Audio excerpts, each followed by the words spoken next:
আর্থিকভাবে সচ্ছল কিন্তু শারীরিকভাবে অক্ষম, এরকম ব্যক্তির হজের বিধান কি?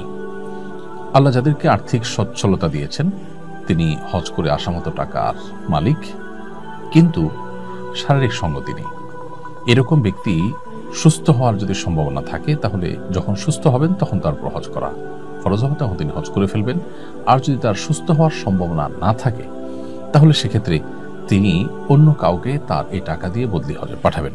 এমন কোনো ব্যক্তিকে পাঠাবেন যিনি নিজের হজ করেছেন, তাহলে সেই ব্যক্তি এই শারীরিকভাবে অক্ষম ব্যক্তির তরফ থেকে বদলি হজ করবেন। এবং একই সাথে তিনি শারীরিকভাবে সক্ষমতা এবং সামর্থ্য এটি অর্জন নাও করতে পারেন, কখনো আশঙ্কা থাকলে তিনি ওসিয়ত করবেন যে আল্লাহ না করুন আমি যদি সুস্থ হয়ে উঠতে না পারি বা সুস্থ হয়ে হজ করার সুযোগ না পাই, তাহলে আমার যে অর্থ রেখে যাচ্ছে এটা দিয়ে যেন আমার তরফ থেকে বদলি হজের ব্যবস্থা করা হয়। ইনশাআল্লাহ এতে তিনি দায়মুক্ত হবেন এবং তার ফরজ আদায় হয়ে যাবে।